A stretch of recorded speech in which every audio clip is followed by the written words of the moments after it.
Hello? Billy? I hate you. And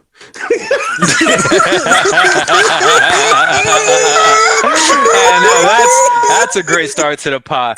Everybody, this is Hooligan Hour, the hour of the hooligan, the silliest pod with the chillest people. How are you guys doing? I'd like to welcome my brother, my one and only partner in crime. Not really, because I got many, but they're all blood related, or it's Roger. Kev. What's going on, guys? Kevin Raj, what's going on? Good, bro.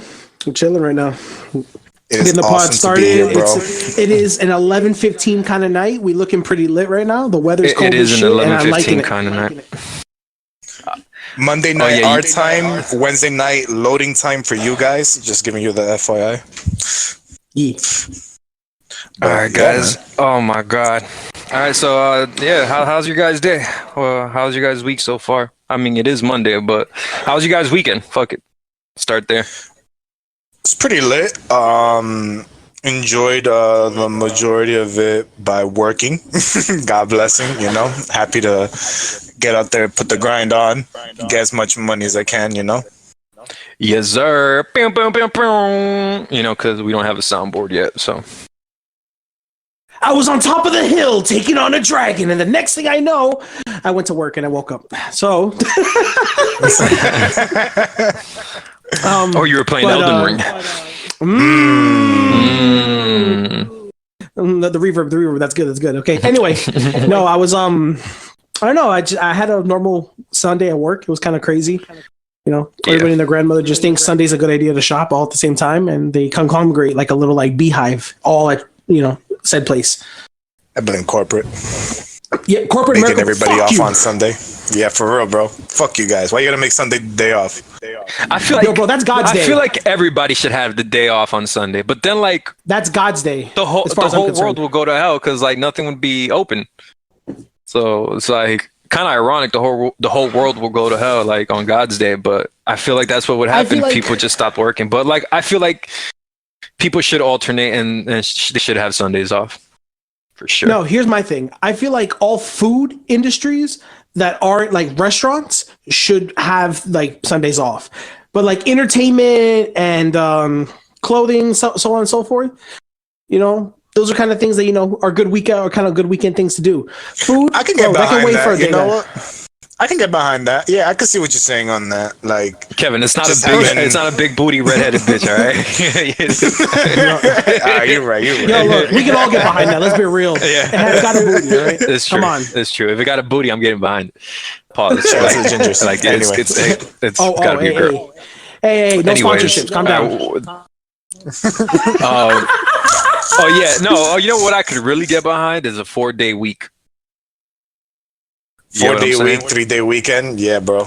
Yeah. Okay. Like we need that extra day to recover. Like that first day is just like a warm up to the real recovery. You mean to tell me as soon as I'm ready to recover again, I got to go back to work the next day? That's and crazy. You could tell too, because when you have those Labor Day Monday barbecues, bro, they be hitting different, bro, because they on Monday, bro. Everyone's thinking to themselves, yo, I could be working, but I'm just here grilling a barbecue right now. Oh, man. Look, as far as I'm concerned, I mean, you guys need to get into that. I already do that. Everyone get up to Roger's level. Come on, everybody at the same time. True. Roger's level. Roger's level. Oh man. All right, boys. Let's get this shit running, man. Let's get this thing going. All right, guys. I want you to think back to your teenage years, right? Okay.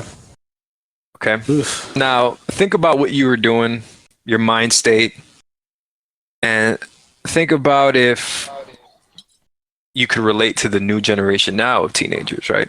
Because I feel like the new generation now, like I feel like they're trying to grow up way too fast. And I understand every teenager wants to grow up way too fast. It's a thing. Like I'm speaking for myself, right? I wanted to grow up way too fast when I was a teenager. Like for Christ's sakes, I lost my virginity at 13, I think. So it's like, I wanted to grow up way too fast. But looking back at it now, I know I made some mistakes. I know like I could have done things better. Like where were you guys like in your mind state when you think back to those years, like I'm talking 13, 14, 15, 16, up to 17 years old, like where were you guys at?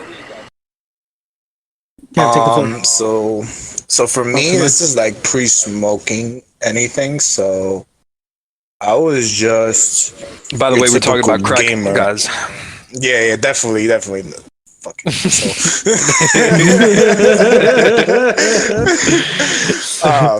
But yeah, Oh man, we got jokes tonight. I like it. Anyway, I was just a gamer basically, so you would see me on like the grind on whatever MMORPG. But in terms of like when I got to the age when I wanted to grow up, you would see me typically sneaking a bottle, at an adult's party. None of the adults are noticing. You just take a bottle, take it to your room with the other teenagers, and just start taking shots straight off the bottle cap. You know what I'm saying? Like that's your shot glass for the night. Good point on that, Kev, because I feel like that's a tradition that's been passed on. Like I feel like every teenager does that once in a while. Right. You feel me? Like, let's take it back, drink it in the room between us, but the adults are still present. You feel me? I get what you mean. Yeah, so like how media today does the solo cups, the cap was our solo cups. Like that's how it was for us. Like everyone had a solo cup drinking beer. All of us had a little bottle cap taking a shot of the whatever bottle it was. Exactly. So and like I remember clearly, like at 13, I had my shout out to my boy Douglas. He was 21 at the time. He invites me to like a first beer pong like party, and he partners up with me. So imagine like being like a 20-year-old and you got a 13-year-old as your partner. Like you're introducing him to the world like this. Like I'm here. Like don't get me wrong, we're more exposed to it now. But this first time I see girls making out, I see guy and girl making out, I see like all these like adult interactions, and I'm a 13-year-old. I'm like, what the fuck? And then I remember like literally a girl coming up to me. She was like, you want a shot? And then it's a fucking her own personal bottle. But then my boy, he's looking out for me. I was like, oh, he's my friend. He only drinking beer tonight, and so he was just keeping an eye on me on that sense. So shout outs to him for doing that. True. I drank beer the whole night. I enjoyed the night, but thanks to that, I don't like beer anymore. So fuck that. yeah. Kev is a straight liquor guy. He's a straight liquor guy nowadays. I'm Russian and drinking. Yeah, vodka. Straight ice on rocks, bro. Love it. All right, how about you, Raj? What's up with you, broski? You think what was your experience? Yeah. What were you trying to do that you could say that you were trying to grow up? You feel me? Or like be too adult for your age? Solving everyone's fucking problems. Wait, no, he makes a good point. Being daddy for everybody. Look, think about it. No, hold on. Like if you know me long enough, Kevin, I hate I'm always there muscling up for everybody. I was always everyone's like big wall to fucking protect everybody. And anyone who knows like me in real life has already experienced me kind of picking up someone by their neck, fucking kicking someone in the chest, punching the shit out of somebody of any way, shape, or form, and then going out there to deal with people who are literally probably 5, 6, 7, 8 years older than me and putting them on the ground because they like to talk too much shit. Now, if you only knew me school-wise, that would be more of like, oh, I'm the gamer. I'm the quiet guy. I'm the punk ass who doesn't like to do anything at this time at my life. Right. Now, if we're going about like people who used to try to fuck with me, you remember being on the receiving end of my hand or my boot at half the time, or you were usually the little shit talker that would hide behind a screen trying to like talk all this shit before I found out who you were, and then I'd be hunting your eyes down. Other than all that, it would come down to me having to maybe help out my mom more around the house because, now she's like a single mom.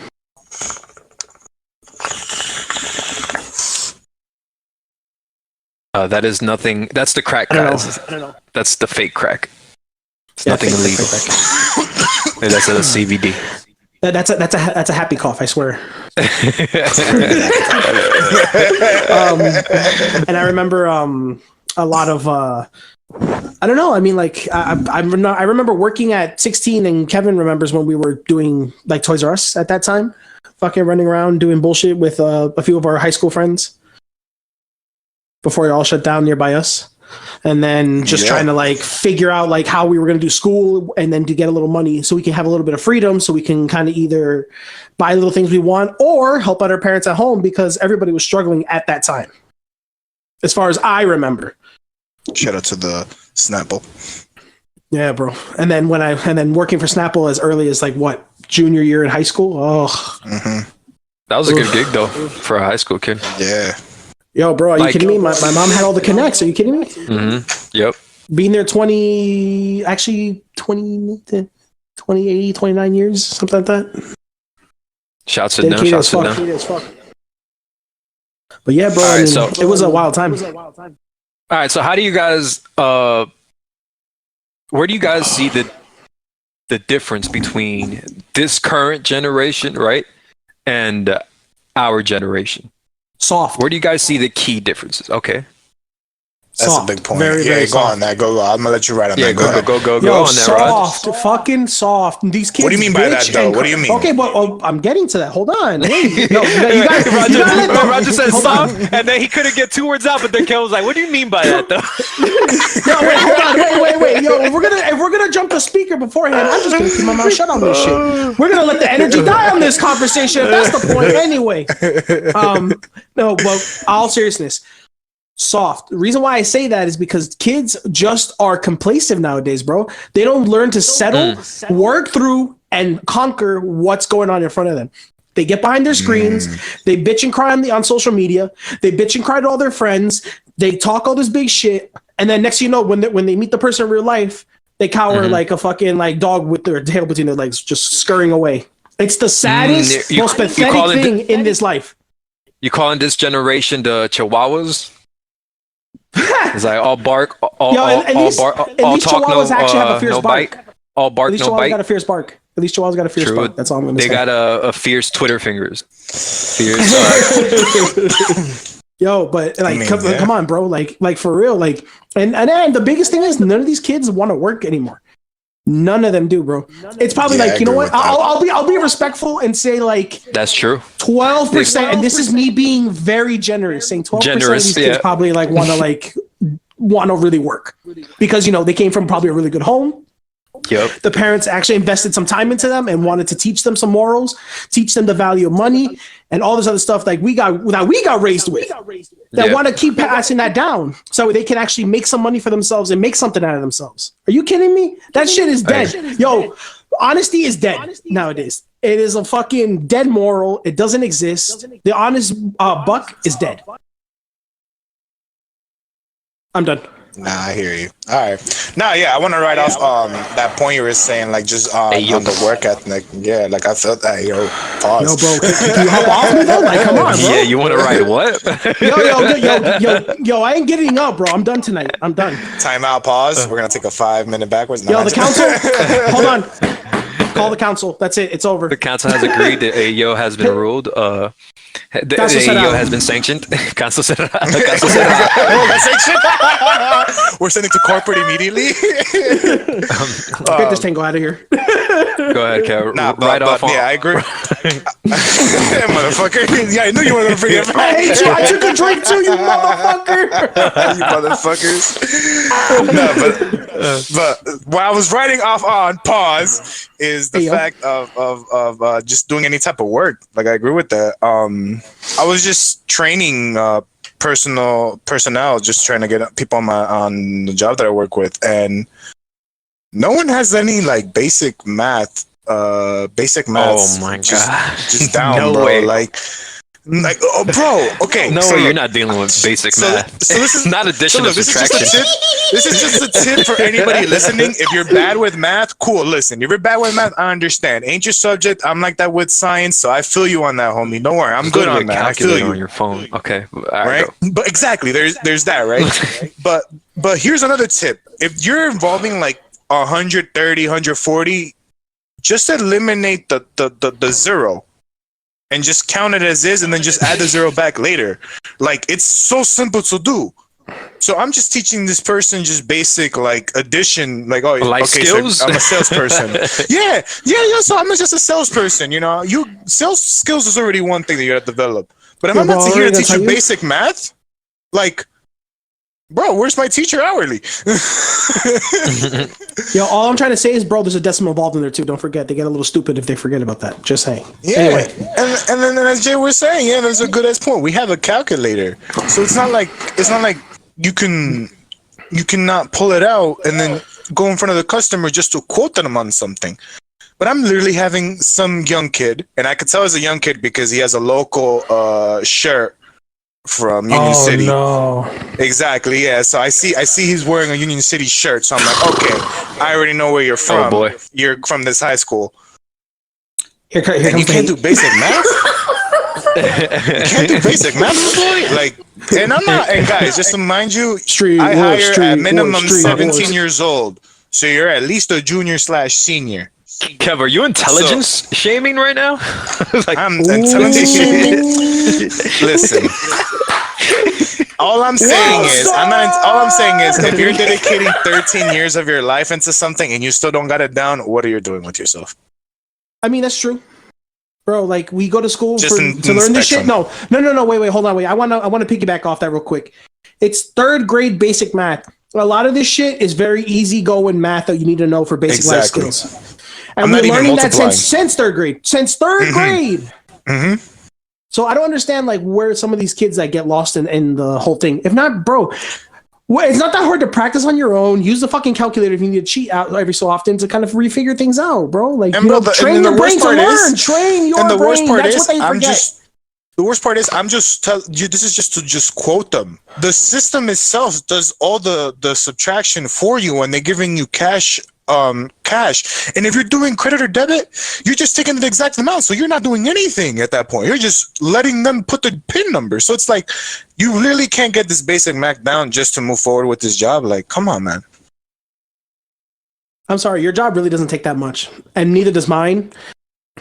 So it's like, come on, man. Like, a lot of these kids nowadays, like, they really did not pay attention when they're in school. They're probably cheating off their friends. They're probably using any little device to kind of learn things off of. It's sad. It's genuinely sad. Oh, true. Because there are nowadays there's like many resources out there where you could just cheat your way through school. You don't really have to learn. You really just have to be an effective test taker or an effective homework doer. You really don't have to learn the material now because the information is now at your fingertips, right? Mm-hmm. So you can just reiterate it. I'm gonna be a devil's advocate here, right? And just say, in my previous job, I've worked as a supervisor, right? And I've had to manage kids that were practically in the age range that we're talking about. Okay. The majority of them, I'm not going to lie. I'm gonna be frank with you guys. They like to work, and look, this is just from my experience, right? A disclaimer, right? Because before we even get started, I'm gonna get canceled as fuck. A lot of the time, a lot of the time, when there Thank you on the Hooligan Hour. This was a fun show. We'll see you all next time on Hooligan Hour. It's been a fun two episodes, guys. It's been a long run. That's more than people actually get, you know. So that's more than most people, you know. It's a good run. It's a 1-2 step. It's a 1-2. It's a jab and a right cross, and we're done with the world. That's it. No uppercut. No uppercut. No uppercut. That's it. The fight was over. Okay. It's Rocky versus Apollo right now, and honestly, the majority of the time, when I saw an employee having a problem with work or having an issue with the work ethic, a majority of the time, I'm not going to lie, it was a female coworker, right? And now, I'm not gonna say that there's a correlation with the world today and current societal feminism and then the entitlement that goes on with the female in the workplace, right? Because I've heard it many times since I was in high school. A girl would use the period excuse to get out of multiple things. That still goes on in the workplace. And mind you, sometimes it is that time of the week. They're really cramping up, and these are real things they have to go through as women, right? But now let's look at nowadays with sexual positivity and double standards, right? Women want the equal rights. They want equality, but they want to be the same as men. And that's not what women are. Women are supposed to embrace their womanhood, but instead they're fucking stacking up their body count, right? Which just and later in the long run, that takes a toll on you. That you're exchanging energies with multiple people, and mind you, what also goes on in the female community right now is the Instagram highlight reel. And now I'm going to tie it back to the younger generation, because when we were growing up, we didn't have that Instagram highlight reel where you saw your favorite celebrities most like highlighted moments. They're top moments, where their makeup is done, the lighting is well done. Like, this is millions of dollars into the production for them to look this good, right? And then for them to have the lifestyle. So with this new generation, I feel they get the sense of entitlement because they see successful people, they see the highlight reel, they don't recognize the work that it takes to get there. Just like, I'm going to take some accountability here. I didn't recognize the work that it takes to do something and build something yourself, because a lot of life just came to me easy and I didn't know what it was like to actually go get it. So I had to learn that. But now with the Instagram generation, you're seeing people who are feeling entitled to live life to the fullest without actually having to put the work in. And now we didn't have that. Do you guys agree with me? What do you guys think? I don't want to keep on rambling. What do you like? Talk to me here. Yeah, so I definitely agree with that. Writing off of people's image of what they're doing. Like, sometimes you feel accomplished when someone else does something that you always wanted to do. So you feel like, oh, it is possible. But then there's also that self-satisfaction, like, oh, I don't have to do it because I already seen it that it was done, type thing. So, like, I recall my English teacher from high school. Shout out to Jaludi. He was telling me when I was with him, he said, there's something that I've noticed in the generation, that when you were my students and the students of now, people are just talking about what they see. No one is no longer creating their own content. No one is no longer creating like their own stories, their own image. They're just talking about what they see on like social media. And so I find it hilarious how you bring up that point, and then we have an English teacher who is dealing with these kids on a daily basis, and he's literally saying the same exact thing as you are, but on his own work. Like, I can't imagine what it is like to be a teacher nowadays, just to be grading papers based off what you see and not what you yourself are creating. Like, I feel like there is a lack of doing, like you're saying, like a lack of action is something that is necessary here. Like, if you can see that awesome dance that you're like, oh, I want to do on TikTok, or you see somebody do an awesome, prank on YouTube or whatever, and you're like, man, I always wanted to do that as well. Go do it, bro. Pick up the camera and go out there and start doing it yourself, man. You don't know what following will happen when you're doing that. But like, it's just an act of doing something and then moving forward with it that is necessary, that is lacking in this day and age. Not the fact that like, oh yeah, I saw someone doing this. Yeah. And I want to clear up my point about the feminism thing, because I'm saying progressive feminism as it stands now is more to demasculate men more than it is about equal rights, because women do have equal rights and equal opportunity. It's just they want the power distributed to them without them actually doing something for them. Does that mean that when I was working, wherever I was working, that I didn't come across lazy dudes? Yes. Was I a lazy dude? Yes. But majority of the time, what it was with the females, it wasn't a work ethic. It was more a sense of like entitlement to do as they please. You feel me? And not collaborate and not be collaborative. I don't want to be that guy, but like, we also get checked though as guys. Like as guys, we get checked. Like it's not like I don't want to say girls don't get checked, but majority of the time, the minute when a man is 18 and he's not pursuing education, the first thing out of the parents' mouth is, you gotta find a job. It's more lenient towards go to female. school, find a job. Yeah, exactly. But then again, I understand it because as a man, at a certain point, you have to learn how to fend for yourself, right? No, it's just 100%. the thing is the problem. And let's take it off feminism because I want to get off that. Let's just look at excuse me. Let's just look at the generation as a whole.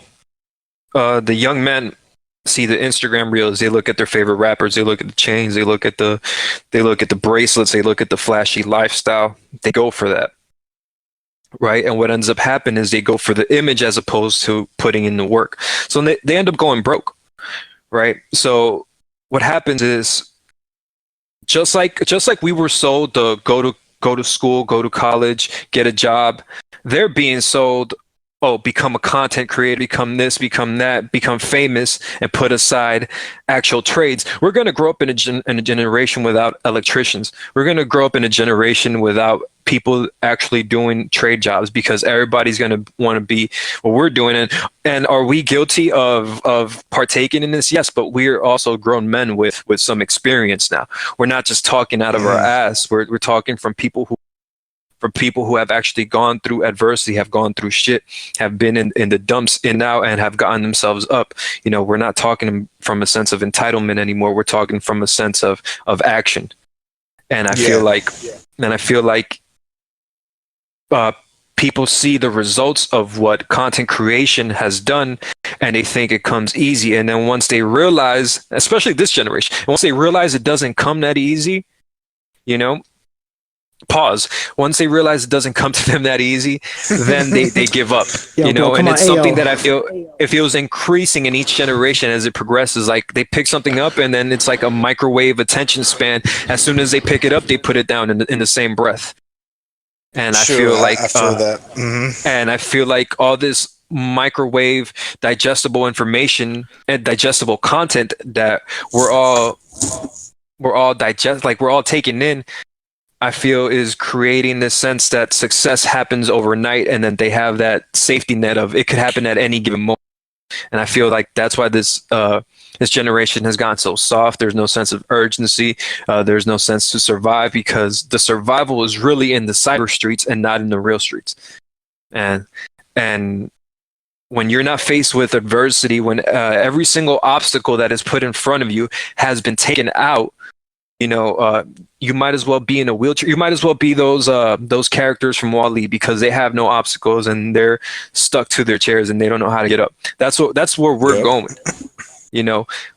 There's no unless you take your group, your tribe, and you guys work on something like the three of us are doing right now, right? We're working on something. We're creating something. This is what life is about, right? It's not so much that we're creating content. Is the primal action of building something as a man. And I don't think that's what this generation understands. Taking chances, taking risks. And enjoying the journey too, man. And it's all part of the journey, exactly, because... Wait. Actually, I want to jump on that. Go ahead. Hold on. So the whole thing about like this generation is just like, nobody wants to be the risk taker anymore. Nobody wants to throw themselves out there. Everyone's too afraid. Everyone's too panicked. Everyone's too comfy about how their life goes on a daily basis. And you know what? I'm going to use a very, very, very easygoing thing that happens. And, I don't know if this will get posted up. I'm not sure if this will be. But we all know what happened over the past 2 years. We can't say the word because it's apparently a demonetizable thing. But the sickness that happened. The cough happened over the past 2 years. That really showed a lot of behavior. No, wait, hold on. Yeah, no, Kevin's right. But go on. No, it did. But wait, hold on, wait. Let me finish my point. Go ahead. The whole thing is it gave it. No, hold on. I'm catching myself. Hold on. What happened with the whole sickness was that people freaked out over a slight change of lifestyle and rioted over it. Because of this small change in lifestyle. And again, it wasn't even that big a deal. Wear your mask, wash your hands, Keep your distance. Done deal. It's not. You don't have to abandon any place you go to. You don't have to change any work. Yeah, some people had to go work from home. Fine, whatever. But it's like I say we drift created away that. from this and go to the isolation part of it, staying inside, the Okay, government fine. money, how that enabled that behavior. Yeah, Like, that's where I was getting to. Wait, hold on. Go ahead. So, again, with everything else, and minor change in lifestyles, and now when they had us on so-called lockdown, which wasn't even really lockdown. They started sending everybody a bunch of money, giving people an excuse to stay home, going off of like all these government checks, giving people who are already probably receiving tons of government help or very little government help, getting more of it, and then just getting comfortable in that lifestyle, and then getting lazier and mentally draining themselves to the point that like they almost sat like couch potatoes. Yeah. So it's like just to jump on that real quick, Raj. No, because Just real quick, a quick point, because you said it enabled that behavior, right? And we were in isolation. There's a saying that says it takes 3 months to build a habit. Think about how long we were isolated. So once you get used to being that lazy, that inside, it's hard. It's kind of hard to pick up where you were pre. Yeah, exactly.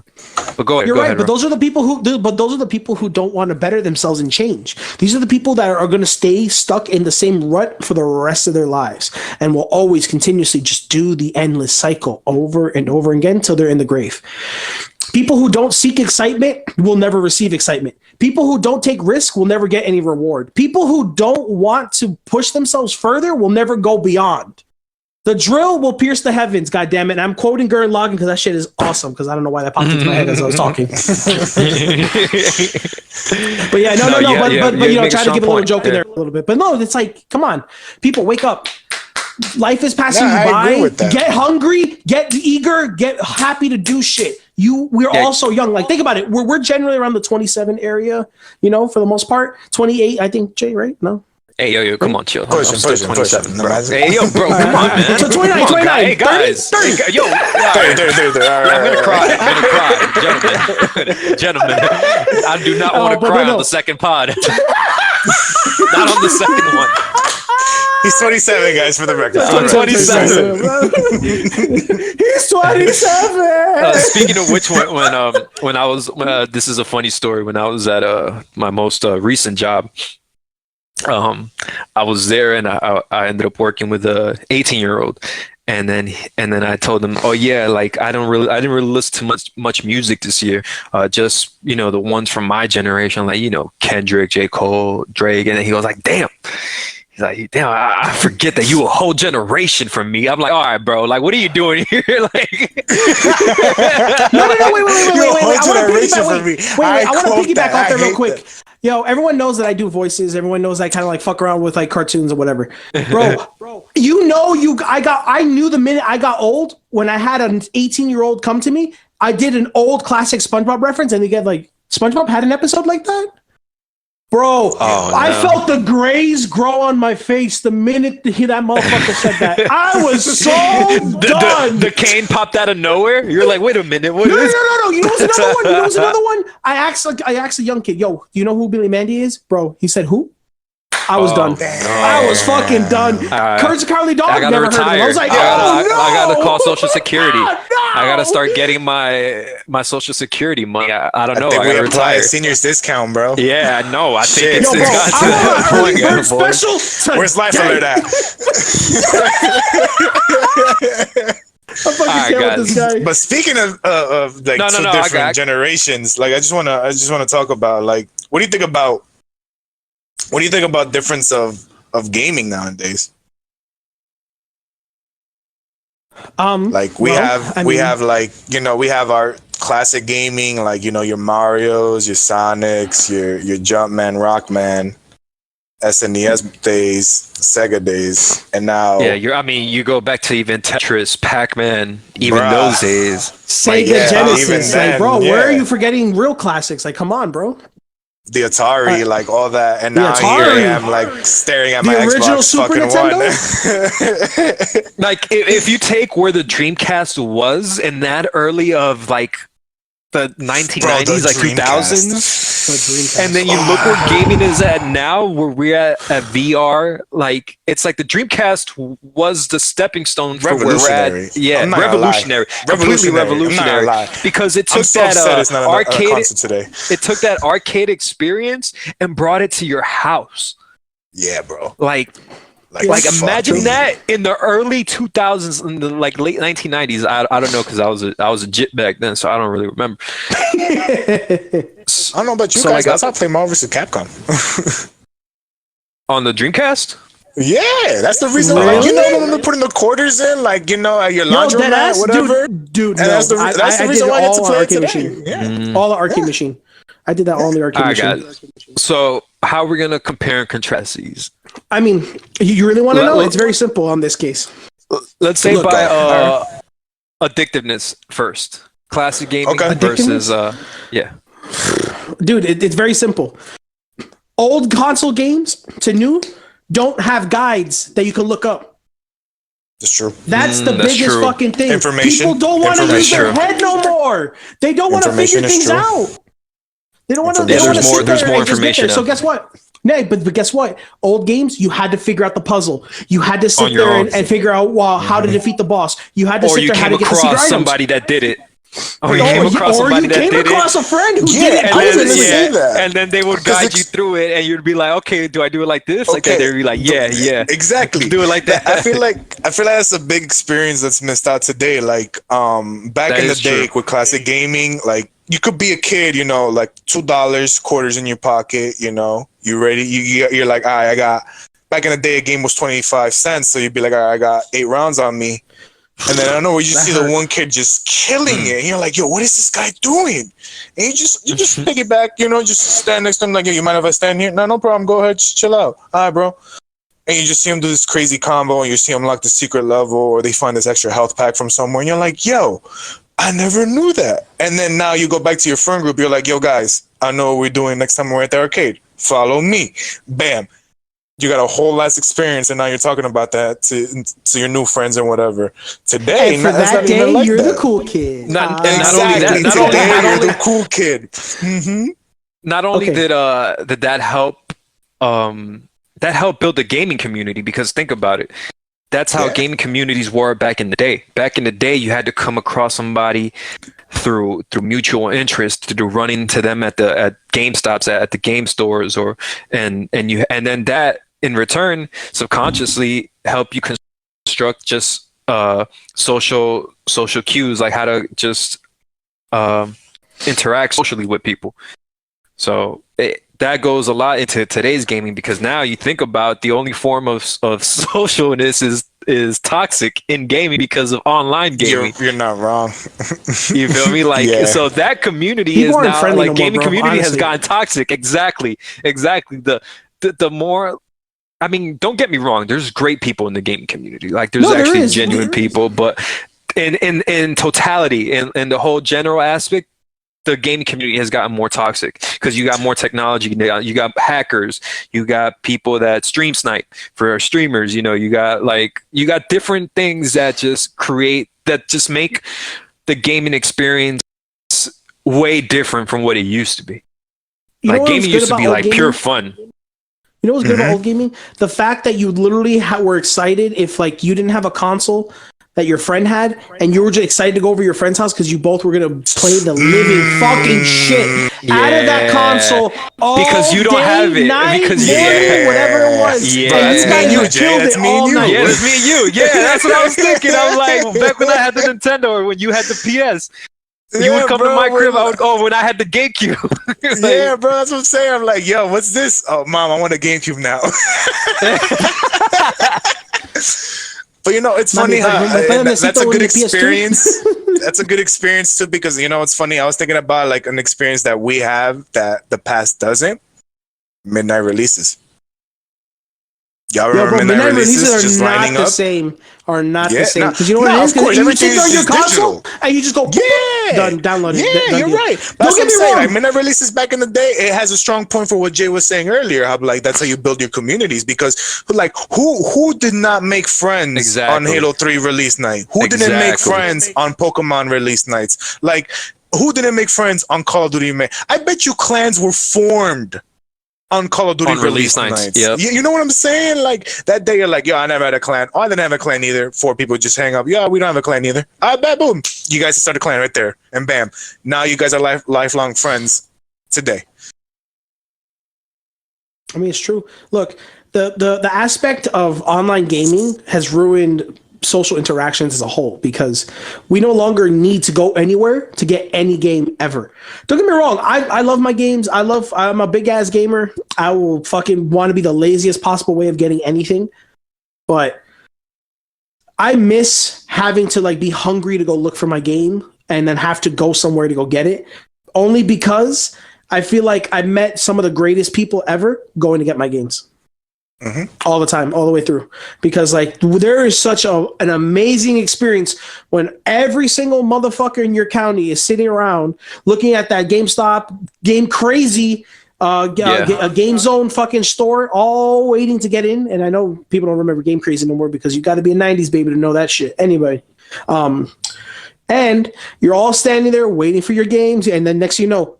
There's a talk here, there's a talk there. Someone heard about a leak. Someone heard about something. Someone heard about something else. Someone knows a dad that works in somewhere. Everybody's going in a full fucking circle, and everyone's just jumping into every conversation. Someone hears something really cool. There's like a crowd of 20 people around that guy now, and they're all talking about it. Done. And then everyone's got their game, and now we're all talking about what we're gonna try first. Done. And it's not that big on social media, so word of mouth is like it's more valuable than like what you could get. Like exactly. You get me? Like that even that's an experience, like getting that information like word of mouth. Like, oh, if I wasn't here at this exact moment, I would never found that out. I would have never exactly. I would never came across this shit and I wouldn't have experienced what I just did. See? Like again, but old game and plus old gaming wait before we go ahead. Go ahead. Old gaming also had some very stern consoles. Like think about how they cheaply make like consoles nowadays in comparison to how they used to make consoles. They're not durable no more, bro.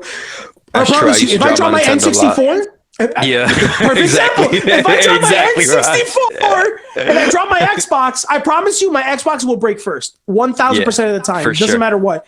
I could drop my PS4, my Xbox 360, and my Xbox One. You know what it is? I promise you the N64 will last. Done. Easy. You know what it is? They used to make it out of Nokia material back in the day. They don't do it anymore. That's like our version of vibranium, whatever Nokia is made out of. Just tape a bunch of Nokia slide one for life. I'm gonna make a Black Panther suit out of some Nokias, bro. Bro, I swear to God, I hate you. I was thinking the same thing. I'm like, I know how to survive a zombie apocalypse. I want to make an Iron Man fucking suit. Nokia's all around the wrists. Nokia's riot suit just, poof, I'm good. Build a fucking Mach 1 out of Nokia's. Mach 1 of Nokia's. No. And what ends up happening is the Nokia gets overcharged by a port, and then it fires and it causes like an explosion. That's the rocket pod. It just so happens to sound like a laser beam. Just boom, gone. Just flies out of your wrist, just like, oh god, where'd that come from? All right, but I do want to give like a chance for like modern gaming, because modern gaming has created it's beautiful. Hold on. Hold on, guys. It's created the avenue for streamers, the avenue to make an income, the avenue to make a livelihood through having fun. Oh, yeah, and that's esports. What modern gaming has done. Esports, the community, the foundation that we were talking about. Without them, we wouldn't have what we have now, which is like people going to Call of Duty events. Play the beta version of Modern Warfare 2, like these are amazing things. And so and new gaming with the graphics, with the stories, like Elden Ring, probably like top 3 gaming of the last 20 years. Got gaming of the year. Of the last 20 game of the year. And it's not, the awards haven't even come yet. Exactly. So it's like we're still in that progression mode of like games and storytelling, and the VFX is getting so advanced that it's opening more opportunities to create a new gaming experience. Like for example, like even Minecraft, like look how basic that is, but look at all the possibilities of what you could do, and you can get. You, Kevin, you guys know how I felt about Minecraft, like, or dog. maybe you guys don't know how I felt about Minecraft, but I didn't even feel the way about Minecraft. I was like, I just thought it was like a game for kids until I started playing it, and this is in my old ass age, and I'm like, oh shit, you could do so much, like without with taking the face value out of what Minecraft is, right? You see these, these funny characters, these box up characters, and everything's in a square format, and Pixelated.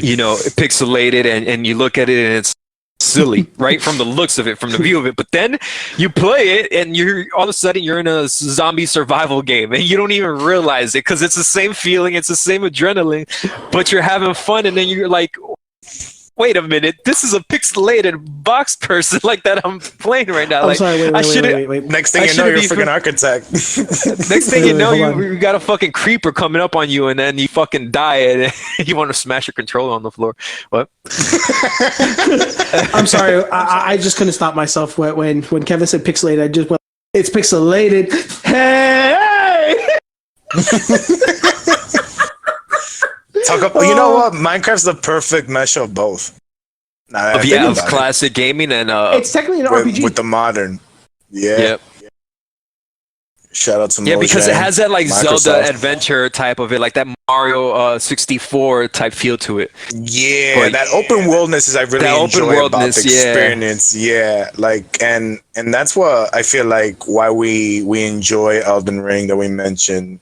Last episode we mentioned GTA, so like we love like these open world sandbox where like you can do whatever Rest you in want. peace, me.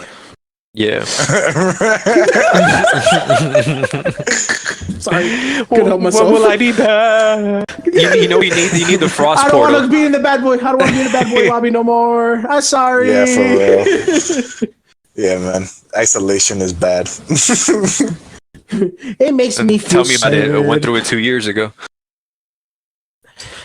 Tell me about it. That's the thing. Like sometimes you isolate and then you're just drifting like out of people's lives. Does that happen to you guys, or is this just me? Don't you have stages with other people? It was a joke, but honestly, of course. Life story. I mean, I think it's a part of life.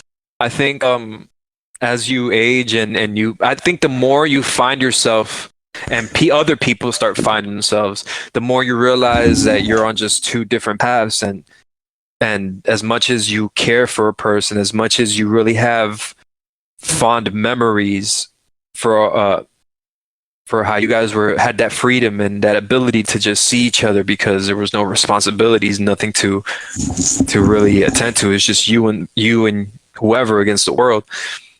Once you live life and you really like figure out who you are, you realize you're two different people the whole time, and we're just in the same environment for a period of time over and over again. And just through that circumstance, you created this bond, this friendship, but then over time you realize, hey, you guys had two different goals in life. Eventually it just naturally happens. Yeah. So that's one way of drifting. And like I think that, and I'm speaking for myself, that's the most natural way of drifting that has happened to me. Like I didn't really cut people off. It was just more like one day was the last time we hung out, and that was it. No hard feelings, no nothing. It just life happens like that. Right. No, yeah, I definitely have a couple friends like that. I've had people that like disappeared on me at a certain age, like being young, and then reappear in my life, and it's like nothing's changed in the sense where like, wow, like I could still hang out with you and still talk to you and bullshit, like we're still like how we were back then. And it's like, yeah, man, still have that same chemistry. Have that same chemistry, exactly. And we could still enjoy our relationship as friends, just like regardless of what time has passed. Like I'm pretty sure I'm pretty sure all of us actually have friends like that we could relate like that.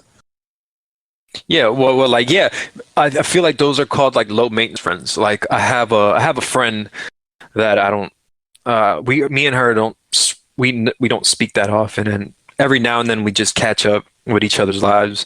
Which reminds me, I think I forgot to text her because we do that. We're so busy with each other's lives that we just catch up a little bit and then we drift away because we're each living our own lives. But me and her have that mutual care and respect for each other. Like that mutual feeling like, oh, I really care for this person because me and this person have vibed so well in the past that like I really enjoy that, and this is a really good person and I care to have this person in my life, but it's just a period in time right now that we have to be low maintenance because shit is just happening. That's I don't view that same as drifting, because some people you just completely drift and just never see again. And those are the people, and then those are people that you probably are going to see later on in your life, and you never know. Life has to bring you back together. Once you drift away from those people, life is the thing that brings you back together. It's not you reaching out to one another. At that point, it's life. Right. Especially if you didn't end on bad terms. Like, you can end on bad terms with anybody, like male or female. Yeah, that's true. I mean, shoot. The other day, I had someone who ended in bad terms with me and Broski here, and was trying to freaking call me. Say a name. We'll bleep it out. We'll bleep it out. Nah. I ain't gonna say no names, but he said what's up to me, and I was like, oh shit, you really recognized who I was. I thought you wouldn't recognize me because back then, I had short curly hair, had the Jew fro for reference. Is it a guy or a girl? It was a guy. But like, say, we'll bleep it. I'll bleep it. No. I ain't throwing names right now. You fucking instigator, leave it alone. No, what do you mean? I said I'm bleeping. I said I'm bleeping. I just want this shit to be spicy. Come on, get it? Come on, Kevin, for the pod. Just say it. I can't throw a name. No. I know where he's coming from. You're just telling me. You're not even telling the people. Like, I'm bleeping it. just say it, and then I'll bleep it, and then I'll send you the audio, and you're like, oh, you did bleep it, and then you're like, okay, yeah, this is fine. Like, it's not audible. But then for me, I'll know. So I want to be on the inside. Don't leave me with the audience. I want to be in the mood.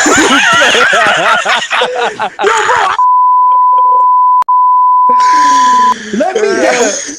Damn it!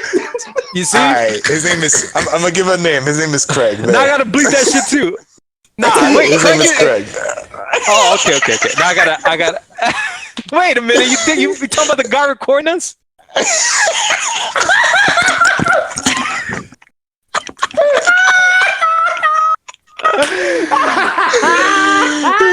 Come on, give him a real name.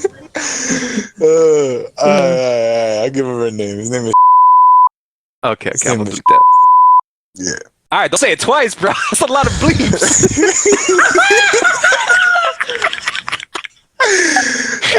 So homie recognized me, but I kept pushing forward. That's how it is. Sometimes, like you said, it's life that dedicates that. I wasn't gonna. Exactly.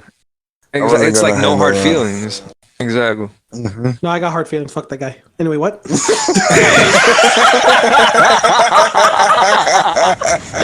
I really gotta bleep this shit out.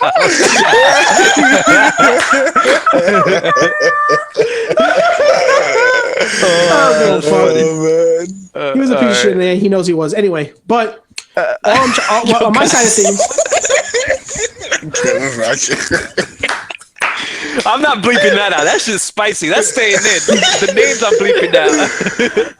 Anyway, as I was trying to say, I let you guys go. All right. So what I was trying to say was, you guys have had minor experiences. Me, as far as I'm concerned, you two and maybe two other people out of I want to say probably 50, 60 other kind of people out there who said they were my ride or die, they're gonna stick with me forever. They're the be all end all crew. We're the be all end all friends. Everything's gonna be good.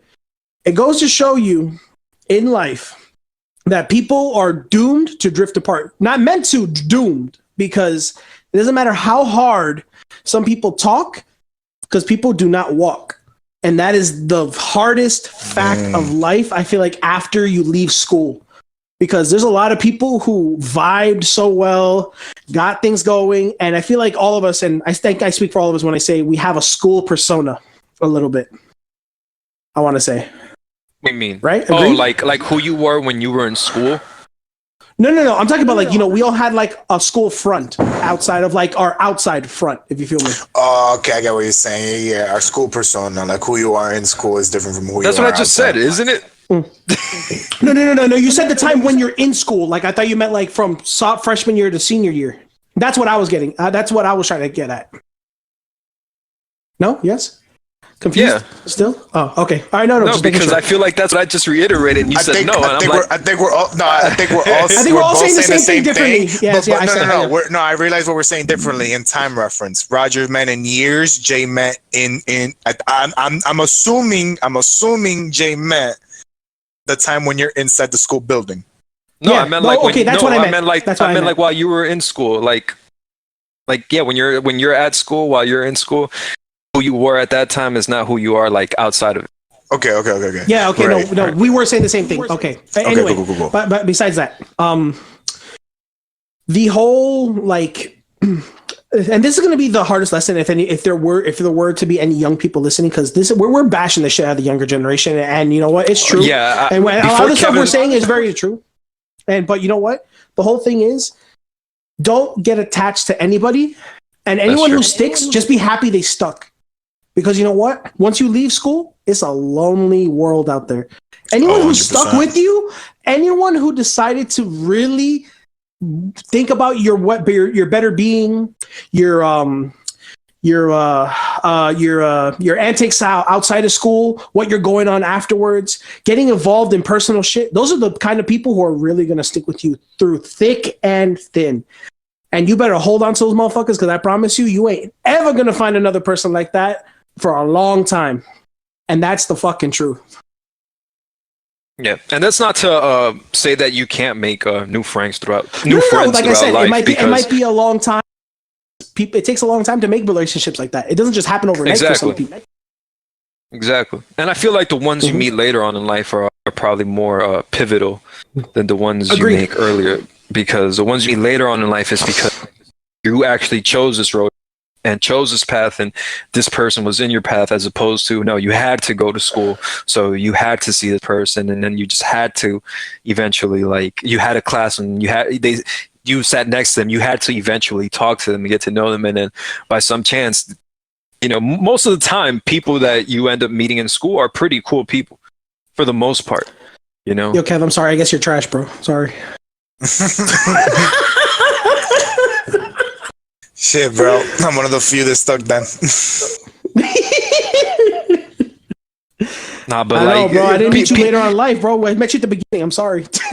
and I also want to say, like, I don't want to shit on the next generation, because the next generation has like the thing that we don't have, which is like this ability to find ways to all this information, and so they're finding ways to make it profitable. They're thinking a lot about money and how to monetize shit. So I commend them for that, because in the sense that they're trying to grow up, part of growing up is being responsible and fending for yourself, and I see that a lot in the kids who used to work with me, like, because I feel like I shitted on them, but for the most part, the teenagers that I used to work with, I heavily like fuck with. I've influenced them, and I feel like they influenced me in a way, because they made me see parts of them that I lost myself, like that I had lost in myself. You feel me? So I don't want to shit on them, because for the most part they were really good kids, and the next generation has something special, but they just got to get it together. They got to toughen up and understand that woman, you got to embrace your womanhood, and if you want a man to be a man, you got to be a woman, and that's up to you guys to find out, because I can't impose my values and my beliefs on you guys, but you have to embrace your full being and who you truly are meant to be. Yeah, man. I think it's just the stages of mindsets, bro. like I feel like right now the we're whole. reverting. Not even the averting. No, just from the beginning. Like, I agree what he's saying, because like, yeah, it was in the beginning that we were like shitting on them, but at the same time, like, it comes back to a point where we're saying, like, just take your time, like, Yeah, man. enjoy the age that you're at. Exactly. It's not sunshines and rainbows over here, guys. Like, it's really, really rough out here, mentally, spiritually, physically. Like, it's a matter of your own willpower, but also understanding the experiences around you and really appreciating it. Don't take it for granted, because every day is a blessing, and literally you don't know when is the last experience of something. Exactly. And a lot of the young generation, especially when I was young, I remember I used to take life for granted a lot. 100%. You know, 100%. and I used to take my health, my ability to do things for granted. And then, once you lose that, once you see that you could lose that, and it's possible that your life can change, and just like in a second, like a split second, something just goes wrong, and your life can change forever. So I feel like the young people are definitely living like that. They're living like they want to live, like they don't want to just exist. They want to actually go out and do adventure shit. So like that spirit is still strong. I agree with you. 100%. For me, I don't know. It's just like, again, high school Roger was very, I'm reiterating this as like, probably sounding cocky, but this was the mindset I was in when I was in high school. But I literally thought I was a god. I literally fucking had everybody around me. No, everybody knew me. Everyone didn't fuck with me. I literally was getting, poutine left and right as far as I wanted. And, some bad, some good, I'm not going to fucking go through my list, because that shit's going to take a long time. Hey, don't discriminate, because why discriminate? What They gave it up. They gave it up. Oh, I don't know. Yeah, exactly. Oh, okay. Well, yeah, exactly. Everyone in high school be doing reckless stuff, bro. These are the times to be reckless. No, but this is what I'm saying. Like, especially high school's the time to be yeah. reckless and be wild. Go ahead and do your stupid immature shit. Be dumb. Be angry about all the immaturity shit. Because the minute you leave, life happens, and unfortunately, it hits fast. And then because think about it this way: the legal age for drinking is 21. You have to be 18 to pick up cigarettes nowadays, right? Still, yes. 19. I think 19 now. 19. And then you have to hop off mommy and daddy's a lot of the time, and then little by little, you have to make your own income. I don't know if you cut off. I didn't hear what you cut said. off. Yeah. I thought it was just me. Okay. So what else? Living off the mommy cigarettes and and You then jump off of what? you have to jump off of mommy and daddy's insurance by 26. That's a law, bro. That's not like a thing. Right. And this is a lot of things that people don't consider. Like, like when you go to a job, when you were young, did we think about 401k when we first joined a place at all? No. These are all things we think about as adults. That's because I had siblings. Well, see, like me and Kevin didn't, because nobody ever explained none of that to us. Yeah, there was nobody above you guys. You guys skills. are the oldest ones. Yeah, exactly. We don't get taught these life things, huh? Exactly. No. Yeah, you're right. And especially where we should be taught them, which is at school. Exactly. I feel like that's where I see. Oh my God! Don't even get me started, dude. Our educational system is there to doomed to make us fail, because they give us now we're fucking talking. Yeah, see, because look, here's the thing. Okay, I get history, knowing our country's history. Sure, why not? But it's like, is that pivotal to me going into let's say an accounting job? Where I need math, and technically, on a very weird scale, I need to know a little bit of science, because of how statistics. Yes, there you go, statistics. That's exactly what I was looking for. And then trying to roll off everything I have to have people. That's what language arts is for. LAL, whatever the fuck you people refer to it now as nowadays. ELA, whatever. Yeah. And then history, science, all that's kind of irrelevant, bro. When I went to high school and I heard there was home ec, I heard there was theater, I heard there was 4 or 5 different languages available. I mean, I'm talking about life skills. I'm sorry. It's just one of those things. So me personally, you can make a career off of music. I don't think it's a life skill, personally. And I know you would disagree, bro. But it's I think it's a social skill. I agree with you. I think it's more of a social skill, because it's music brings people together. That's why I feel like it's a social skill. I feel like it's empowering. That's what it does. If you were going to use it for that purpose, it would be empowering. But other than that, it's not going to pay my bills unless I really make it out there in the world making money. And that's 1 in a million chance with everybody. No matter what you do, whether you're a DJ, a rapper, a singer. It's always going to be one in a million. Exactly. You're never going to be that next. I guess what is it nowadays? Who are the big I artists? mean, you nowadays? can be. Let's not tell people who they can't be. Well, you can be, but it's highly unlikely. Well, that, like again, Joe Rogan says, the- it's just highly unlikely. but yeah, like, you know, it just gets tough after a while. Like, you know, when you're out there and you go like, damn, I have to pay taxes. Which that's the biggest fucking thing. Exactly. I could have been taught this so much earlier. No, the worst part was, and Jay, Kevin can tell you, we had an economics class. They didn't teach us taxes. Economics in school is the worst, bro. It's probably the least. It's probably an elective in most schools, right? Was it required for you, bro? I don't think it was required. It was required for us. What the fuck, man? Oh yeah, it was. I forgot about that. Junior year. Oh my god. That's what I'm saying. Yo, but mind you, you know what they taught us about? How to read graphs. How do we put money? How do we put money through banking accounts? Bro, when I tell you, how do we talk to the government? Has lost its meaning, and now school is a scam to create cooperative people. It's not really just to create cooperative employees more than it is to create I couldn't have said it fucking better myself. People. You feel me? We're not creating capable people. We're creating cooperative employees, and I think that's the problem. Because if we build capable people, we create critical thinkers, right? Any critical thinker will thinks for themselves will be like, okay, these are my strengths, these are my weaknesses, these are the things I want to, these are the things I'm good at, these are the things I could get a career in. Okay, I'm gonna try these things, and then let me weigh out the pros and cons of each one, and then see which one I want. That's what a critical thinker would do. Now nowadays we're just creating. All right, go ahead. I was gonna jump on. I was gonna say like debate team was like one of like if not one of a crucial, should have been a very a required course, I feel like, in high school, because dude, to be able to talk about a point and kind of like reverse it and then kind of like just go back and forth to create conversation, I feel like that is a social skill needed in life, because we suck as a society. And I'm saying this strongly. I think we suck as a society with communication. Communication is not something we're given, bro.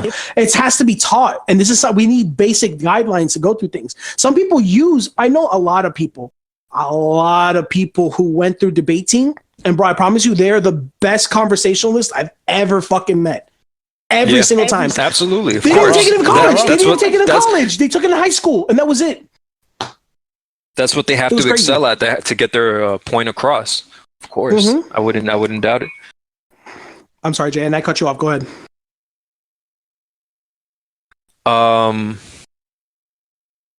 No, that just opens up a good point, because the education system, right?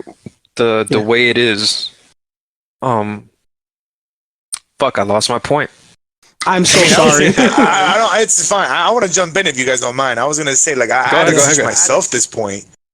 Like, this is something that I had to delve into research on myself, like, because like just speaking on personal experience, like, I've always played devil's advocate for people's problems.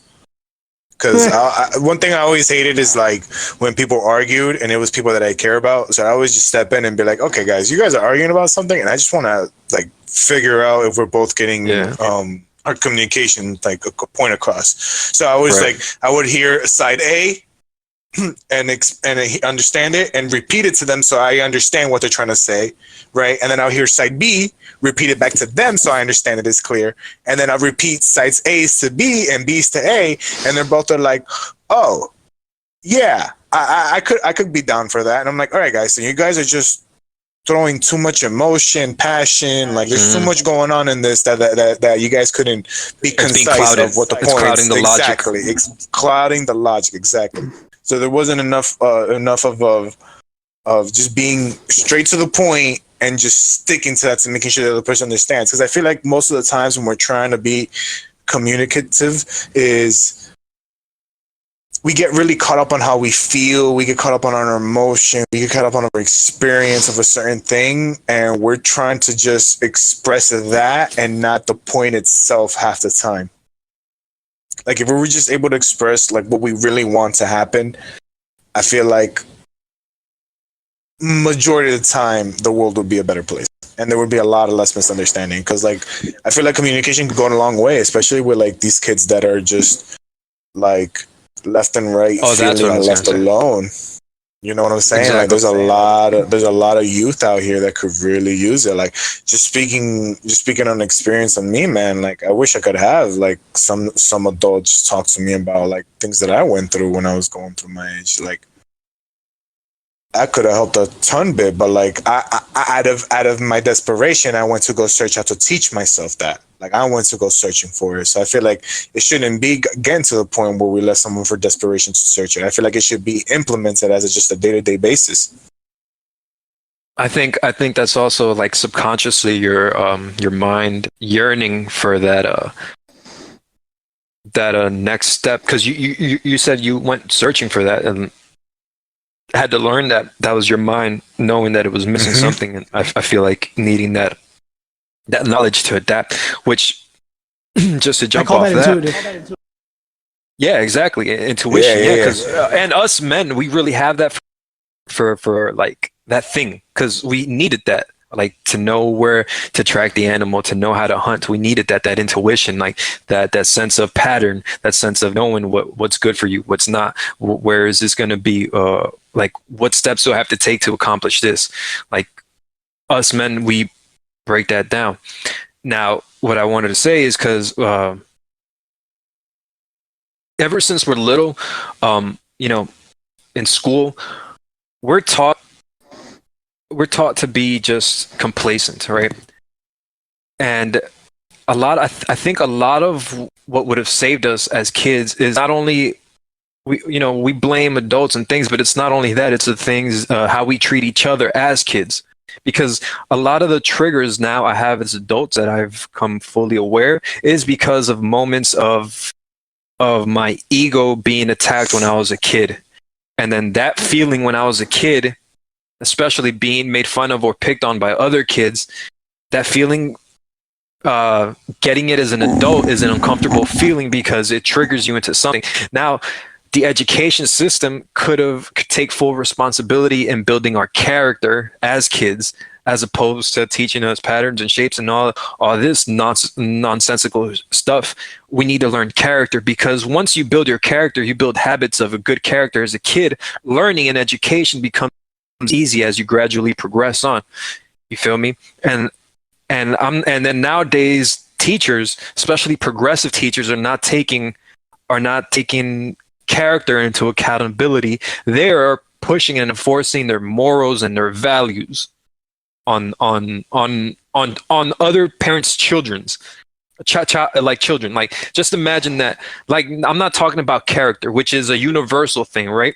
Because if I as a man and you as another man, if I go to you and I shake your hand, and then we both have a firm grip, like handshake on it, and we both have mutual for respect for each other, that's character, right? It's universal. No matter where you go, it's if you have respect for another person and they have good character, they'll most likely have respect for you, right? But when you start placing your morals and your values on kids, that's when you're starting to influence a generation into thinking how you want them to think, which is way different from character. Because now you're crossing religion, you're crossing ideologies, you're confusing parents' ideologies, you're confusing a kid's a kid's brain with their parents' ideologies and then their own. That's not a teacher's responsibility. And I think that's where we're drifting. And we keep drifting in the educational system. And that's why we're getting our asses handed to us by China. And we're going to continue to get our asses handed to us in the intellect department by China. If we don't step that up, even me personally, as a newfound content creator, now that we're doing this, I still want to go to school. I still want to be useful in a sense of in a sense of a citizen. Like I still want to be a part of a useful citizen to the world. Like something where I could be, like, let's say the world goes black and it's apocalyptic, it goes dark, right? I want to be useful in that world as well as this one. Whether it's learning how to build houses, whether it's learning mechanical engineering, whether it's learning something, I want to learn it because I want to be useful to the world. And the more we start thinking like that, the more that's implemented in us, the more it'll fix the world. But once we start putting morals and ideals and not respecting parents' decisions at home, and we start mixing everything together because you want this world to be the way you deem it to be, it's going to be it's going to be like a utopia gone wrong. What is that called? Dystopia. It's called dystopia. Dystopia. Yeah. Mm-hmm. Yeah. Is that really the No, term you're for not it? wrong. Yeah, it is dystopia. Yeah. Huh. So I think the root, tying everything together, of the generation and everything, and people drifting and going through different stages, and just all that has to do with your education, with your foundation, your school. Because now let's say now you're building character, you're building things with people, you're being more sociable. People are not making fun of you as much because we built that character already, right? Now, there's no triggers, there's no things, but life still needs obstacles for you to keep pushing through, right? So the obstacle is always going to be learning, advancement, testing yourself, finding who you are. That's always going to be the obstacle, right? No need to add more obstacles to keep us entrapped and enslaved in this system. And that's my thing on that. It's just the whole system made for us to keep us trapped. Honestly, no. All for real, Jay. Yeah, I was gonna say round of applause, bro. Like I standing ovation, to be honest, because I agree with you. Because I was gonna write off a point you mentioned earlier about the education stuff. Because shout out to the teachers who actually help you build that character. Shout out to Jaludi. Like for I was gonna say Jaludi, Haviland, for me, like two of the most like really inspirational and very like motivating people I know, man. Like they always taught me like, be on the grind. If you have something that you love, focus on it, and don't let anybody else stop you. As long as you have a good work ethic, that's impactful. You're good. Yeah, and it's so that's what I'm saying. Like, you have no idea. Like, I remember. Okay, and I'm gonna just go a little bit experience just some from me. Haviland was your typical. I don't like guys who read tabs. Like, if you're somebody who's reading 0, 1, 2, 3, 4 on the page, he's like, you're not a guitar player. You just listen by sound, and there's nothing wrong with that. But he was just your guy who was like, you need to learn music. You need to learn music. Music is there's a theory to this. There's a reason why you enjoy that song. And once you understand why you like that song, you'll never look at music the same. And then as my beginning stuff, I was like, I don't know what the hell this old man is telling me, but I'm gonna just chords, melodies. Exactly, right? Like, none of that to somebody who just wants to learn one song on the guitar. Like, he just heard Hotel California. He's like, oh, I want to pick up the guitar. You know what I'm saying? Like, yeah, so that was like my mindset back then. But then he introduced me into that, and like he told me like, look, if you learn this, he put out a sheet of music to me. Like, I guarantee you, anything else I teach you for the rest of the year is gonna be nothing to it. So challenge yourself. Like, show me you can do it like this month. And I was like, okay, cool. And he only did that to me. Come to find out later on, because he saw that I was one of the few people who was like very enthusiastic about learning guitar. He's like, he saw that I love playing guitar. So he's like, you know what? I'm gonna bring that character out of that kid. Like, I'm gonna see it. Like, I'm gonna push him. Like, I'm gonna see how much you really do love guitar. Like, are you willing to learn theory of music just to pursue your love of guitar? And yeah, I was. And then he brought that out of me. Nobody else would have done that. I wouldn't have done that for myself. He saw that in me and he pulled that out.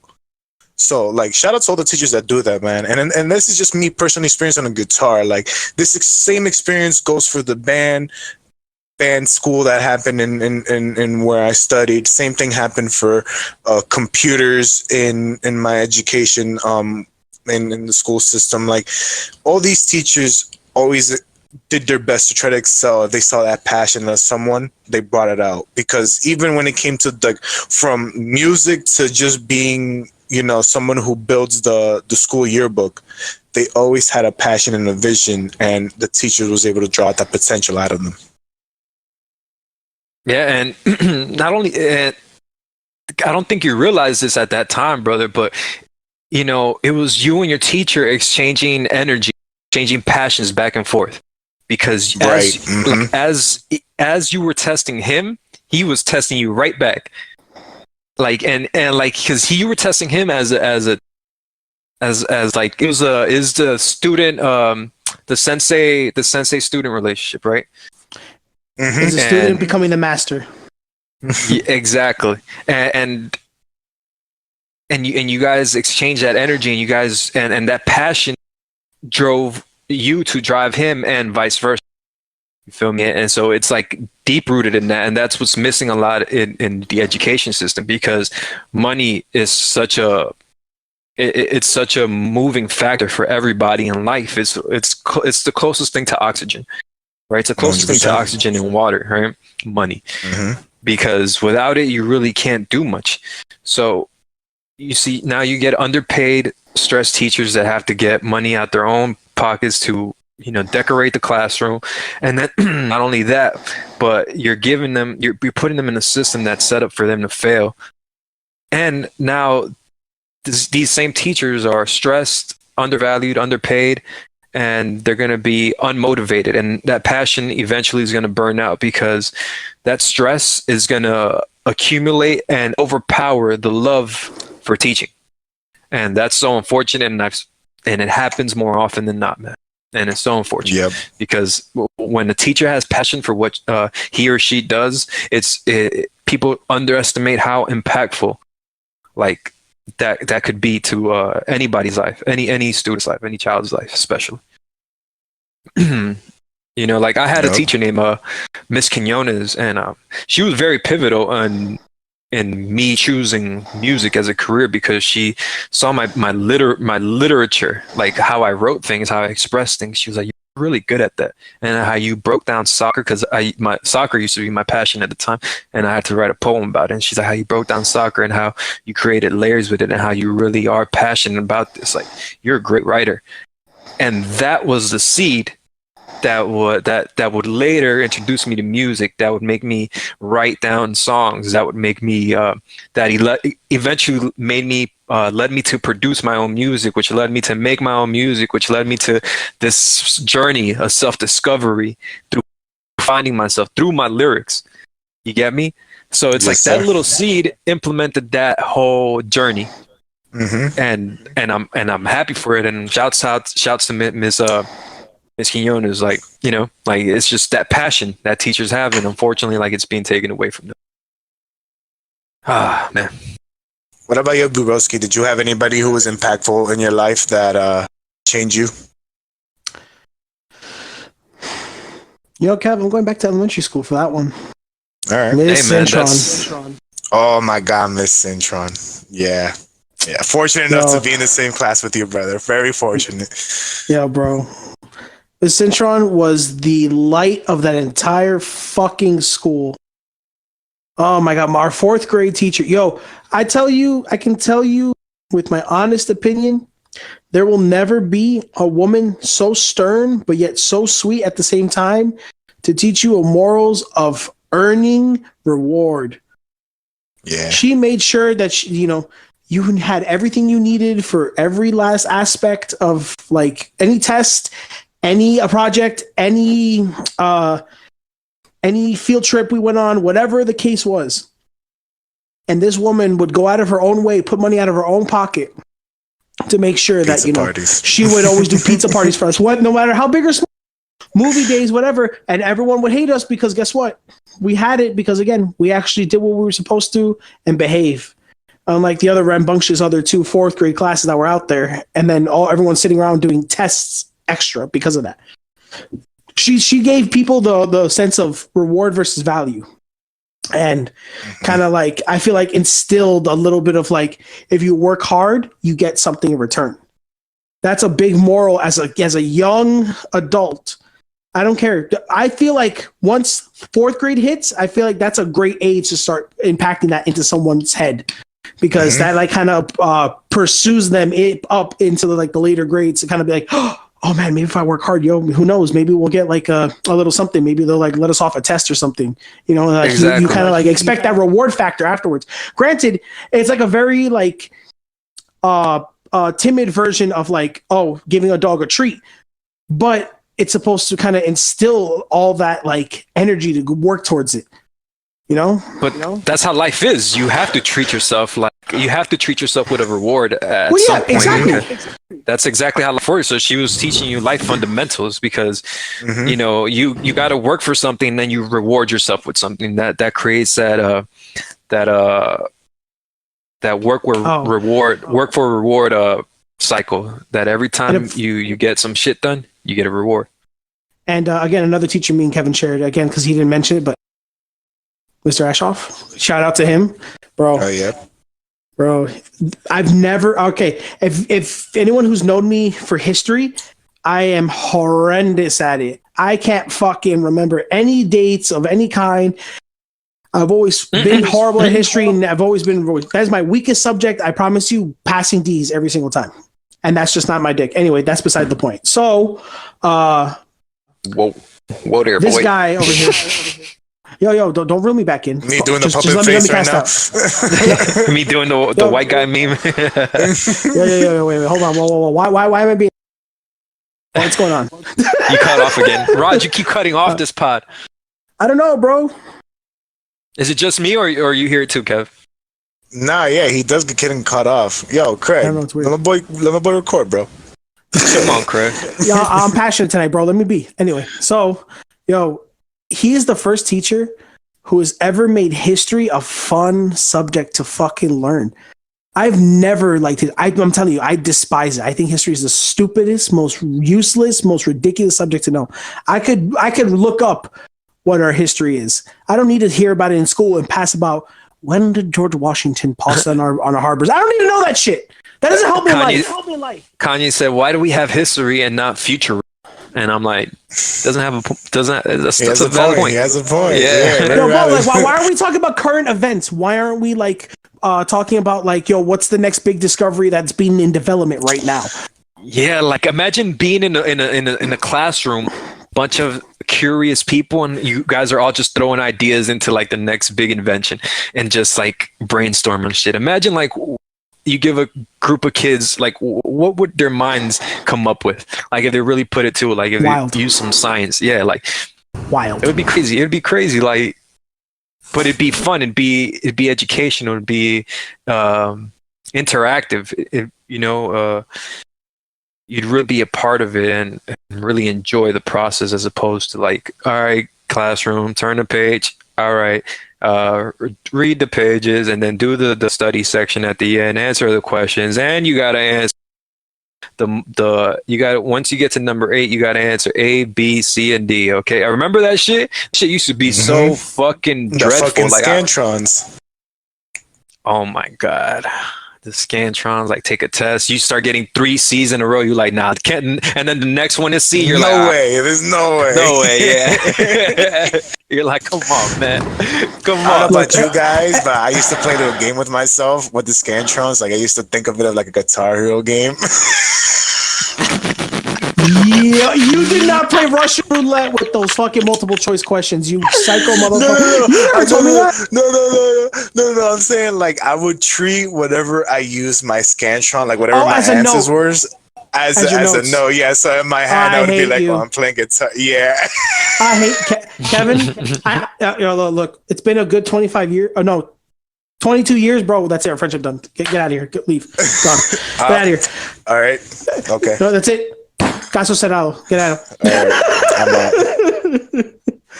This man said he treated his Scantron like a Guitar Hero. I'm done. Oh fuck. So Jay. All right, guys.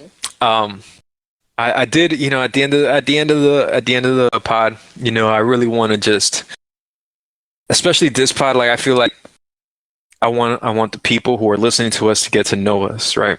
And like what our journey has been like in life and what we have to offer, and the different stages like we've all been through, like who we were in our high school stage, who we were in our early 20s stage, and to who we are now.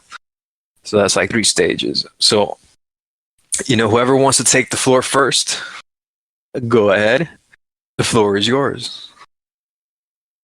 Yeah, I wouldn't mind if you guys don't. By all means, brother. All right. 18 high school, 17 high school. I was very like gamerish. first exploring on the green territory, if you guys understand what I'm saying. Don't worry. Very excited for life and curious too, obviously, you know. I took a trip 2 months to live out by myself at the motherland of Ecuador and discovered a lot of who I was by myself, which I recommend to any 18-year-old to take a moment to separate yourself from just your family, your whole life situation. Just be by yourself, you know. And I was fortunate enough to be with my family over there to take care of me. So, you know, please try to be with someone familiar and have some type of parental guide supervising you. But literally try to, you know, discover who you are by yourself, away from your surroundings. Kevin, this is an audio experience. We need the energy a little bit more up about your life was. You're cutting out. I couldn't hear you. Never mind. I didn't mean to interrupt you. Just more excitement about your life. This is an audio experience. No. I'm saying I'm just explaining for like 18. Like right now, it's gonna happen on 23. Okay. Got you. Yeah, 23 is different. Yeah, 23 is different. 23 is just different life, bro. Every night is like 3 a.m, staying up late. Like who am I hanging out with? Yeah. So you know, 23 is a different. Like you're just doing different experiences. Do whatever you can. Live life. Like stay up. Like. You can't sleep a third away of your life. You cannot do that. Not at that age, at least. Just do stupid shit, make mistakes, learn from it, grow from it, expand. And then, you know, that's the mindset that I would have at 23. And then who I am now is completely different. Now I'm established. I know who I am. I know what I'm working towards. I'm bettering myself physically, mentally, spiritually. And, you know, trying to bring out the best, not only out of me, but my surroundings. You know, I said this to a younging who's 13. You know, I was just staring at a car, and she felt insecure thinking that I was staring at her. And then she says, "Oh, I'm special." And I was like, that's what's wrong with you. Think you're special.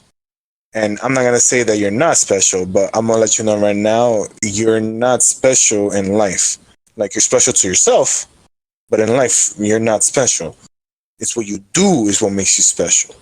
If you're someone who is able to influence the whole surrounding to do something positive and forward, that what makes you special.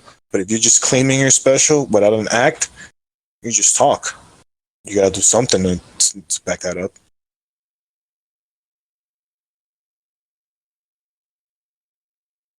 Damn. Yeah, I don't know if anybody else want to jump in after that. Kevin got real personal and emotional. Jay? Now, Raj, you go. I'm going last. Oh, you going last today? Okay. Where am I starting from? Where am I allowed to start? 18, 23, 18, okay. And then current. Okay. So, 18, I was in the verge of getting engaged, to be honest with you. 18, almost 19. Nearly. Yeah. That was at the end of high school. Kevin knows. I had a long distance relationship. I was doing like 5 years already at that point. And, you know, I was chasing a love interest at that time. Recklessly in love, running around like doing anything in any which way to always be around her. 23, it was already over by that time. It was like 2 years after that. And I was very closed off. I was doing anything in which way that I could do to be reckless.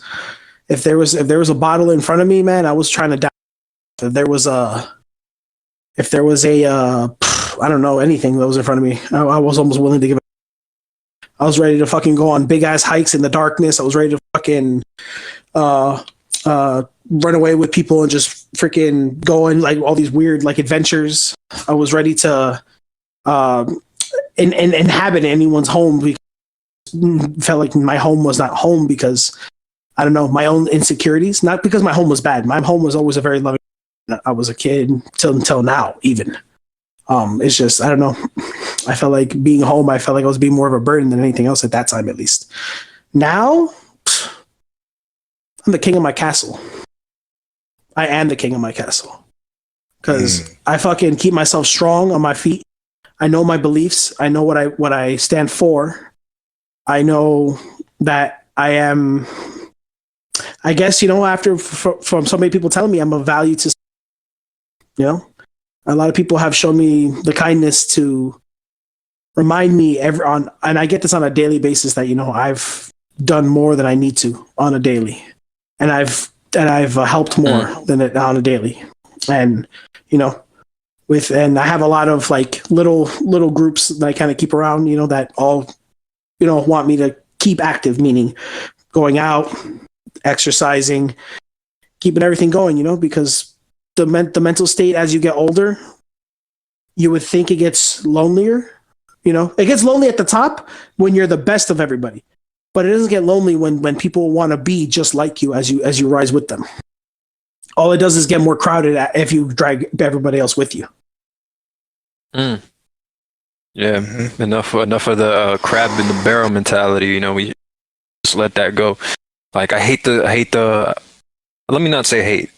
I super dislike the saying, "The game is to be sold, not told," because the game is to be sold, not told, means that you're gonna profit and keep information from you're gonna profit off information that you're keeping from people, in order to benefit yourself, and you're living for yourself.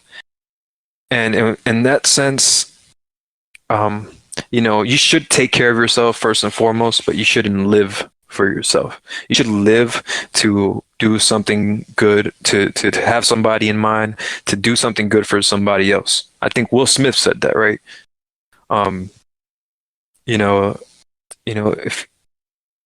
If you're not spending your time doing something good for somebody else, and you're wasting your time, So, yeah, I forgot my point. My bad, guys. 1823 now. I agree with that, because even in right off that, because it's true. It means in all aspects. In music and art and in all aspects, because you don't know when, like, to all the writers out there right now, you don't know when the next bar you make, the next poem you write, the next line book. you wrote. The next chapter, exactly. The next chapter makes the difference for the next person. To my dancers, you don't know when, like, I think Billie Eilish quoted this, like, you don't know when it's the next girl listening or playing piano or watching a dance who wants to be the next woman of the year, because Billie Eilish was that at 13 when I believe when it was Taylor Swift who won. So it's like it just comes full circle like that. Like, inspire, like Jay said, do something that helps another person. Inspiring is helping. I think we lack a lot of inspiration now and today. We have to inspire each other to, in a very healthy and competitive sense, like grow with each other. Like if somebody could jump 2 times, I could jump 2 times too. Or let's see if we could jump a 3rd time together. Yeah, together. Somebody figured out how to do 3. Naruto and Sasuke. Yeah, exactly. Yeah, exactly. The chakra, that's the walk on the tree. Exactly. Yo, it's funny how that's the same visualization that I had. It's funny. Yeah, I caught it. I saw it. that's what I saw in my head. Yeah. So it's basically that. Like, help each other grow. Yeah, and that's Don't be what afraid of competition. That's what.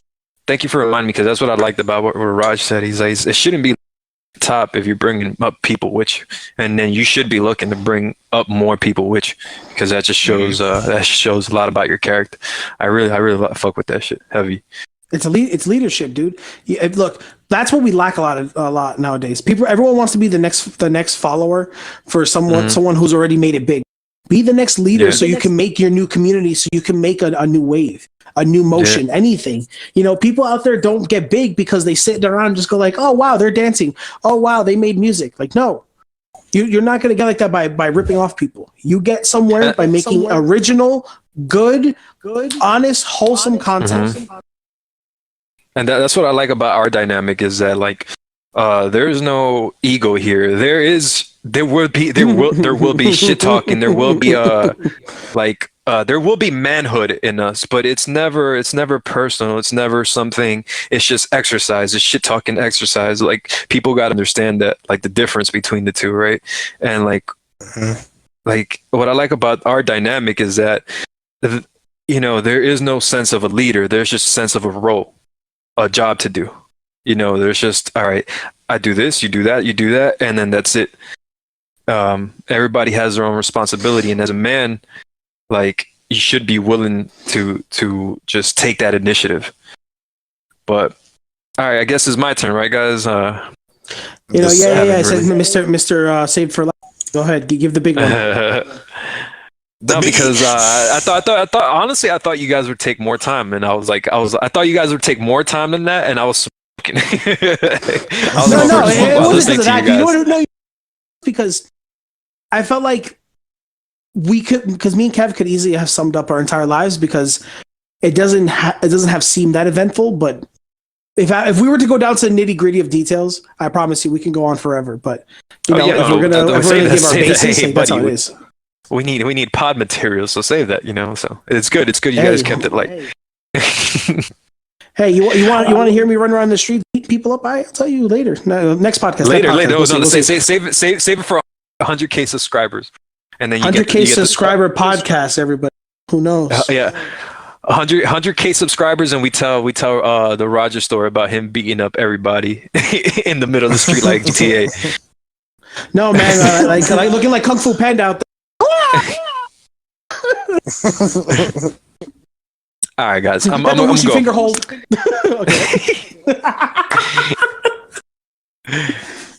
All right, guys. So I'm gonna go. At 18, I want to say I had this internal ambition that was hidden within myself, but I wasn't expressing it outwardly. So what I mean is that I had hopes and dreams, but I think there was a sense of cowardice inside me that didn't allow me to fully chase that. And there was a sense of stagnancy in me and a lot of doubt and fear. That's what I remember about being that age, a lot of sense of insecurity, and not in the sense of, well, maybe internally, but that was probably subconsciously. I wasn't aware of that yet, but an insecurity of, I didn't know where I was going in life. I just knew I had a gift. Not a gift, that I want to say a passion for writing raps and recording them. And I really wanted to excel in that. And I had a dream of being a superstar, right? That's where I summed it up. Like, I really wanted to be this super dope rapper that just killed it with every bar he spoke. Like, I just wanted to fill up every minute in a bar, and every minute and every bar in a song with like words. And so that's who I was. And over time, I get to 23 and I'm in Jersey, right? I'm living with Kevin, with Slayer. I'm living with our dad. And at this point, at 18, I was a super simp. At 23, I was a simp. Because at 23, I just sacrificed so much for a relationship that I had no foundation in, like no financial foundation in. So I wasn't set to court somebody or really be with somebody and really start thinking about the rest of my life. But I was in that mind state for some reason. I think it's a lot of, lack of parents at home. So I always wanted to build on that. It was I don't want to be rich yet. I want to still be a bum subconsciously, because I want a woman to love me for me, because I didn't want to like chase that yet. Yeah, it was like a whole lot of insecurities, and more of them started showing up as I went through life. And 23 was when I got broken up with, and it was a very pivotal moment in my life, because it was just that, it was the things happened alongside of that really made me look in the mirror. And that's the important part of life. You eventually got to be self-aware and look in the mirror and trust that you know exactly who you are, right? And until you're able to swallow that pill, you won't be fully self-aware. And all those, everything leading up to that point that happened before in my life, like ex fucking a friend of mine to getting dumped over the phone to these little things that just build up and then realize, okay, maybe you make you realize, okay, maybe the problem. And now I would say, now I'm wise enough to know I don't know shit. Now I realize that I did not have proper etiquette. I wasn't a man. I'm still not a man. I'm trying to be. I'm trying to be my hardest. I'm working on that every day. And and I know that there's still so much work to do, but I know the work that needs to be done now. There was a point in life where I didn't even know work needed to be done. I just thought I needed to go through life still being this person. But now I know the work that needs to be done, and it's what keeps me up and it keeps me productive. Proper etiquette. People don't know that you got to take your shoes off when you go to somebody else's house. People don't know how to eat, what fork to eat with. People don't know not to keep your elbows on the table. Little shit like that goes a long way. Proper hygiene, keeping yourself tight. These are things that I'm trying to implement in my life. Exfoliation, taking care of yourself, exercising every single day. These are nowadays, as a man, I know that I got to have code, my own moral base, and I know that I have to become a man. You see, like, I thought I was a man by age when I was 23. Nowadays, I realize that I'm a man by action, and that's very pivotal. So that's where I stand right now. That's why we're doing this. We're three men on a mission. These guys drive me every single day because I know they're getting their shit done, and I got to be a part of that. If I'm not a part of that, I feel like I'm being left behind, and I can no longer do that, and that drives me. I'm driven by competition. I'm driven by people equally with a foundation, with a mindset, with the same foundation as mine. And that's where I stand right now. Every man needs his code, and every man that creates is probably along the lines saying the same thing. And now I'm learning to compartmentalize my feelings, knowing that your feelings don't matter because your responsibilities matter more. I told our nephew, George Michael, right, that happiness is what matters, right? That's why I left my job. But then I realized I taught him wrong, right? It's not happiness that matters. It's responsibilities once you get to a certain age, and making sure you fulfill those responsibilities that matter. And I also want to take this time, now that I have the floor, to just take a moment of silence, a moment like an internal prayer, because me and our dad is not in the best state right now. And I know this is the hooligan hour, but I just want to take a moment of silence, because just for internal prayer, to send some strength and energy towards my father.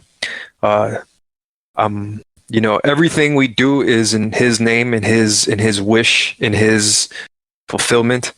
I do not feel guilt for the things I have to do, things I have to accomplish, for the goal I have to set in mind. I know in the long run, things will pay off, because the amount of work that it will be put in, like Roger said, will equal the reward that we get. So we're not expecting rewards. At least I'm not. Speaking for myself, I'm just expecting to put in 100% of me.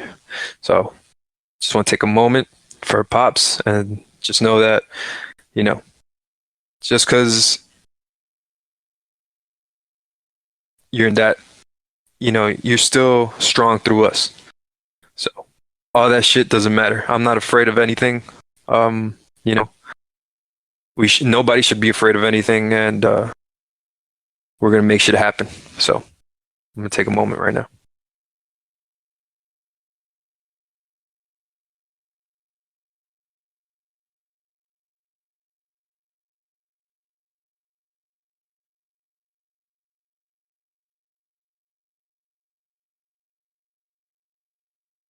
All right. Woo. Appreciate you. Yeah, man. Of course, bro. It's like, um, I don't want to close this out on a solemn note because I just want to express that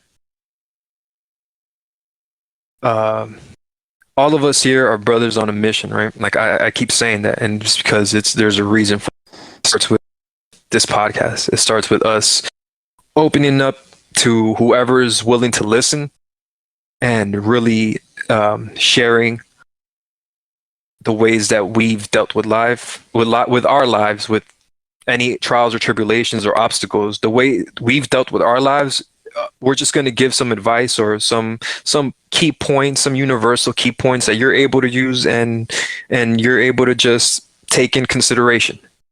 Even nothing we say is concrete. It's just based on experience. I don't know if you guys want to say anything, any not final words, because we're still going to go for a little while to like lighten up the mood and end it, but like anything around that. No, honestly, not in particular at the moment. No. I do. Go ahead.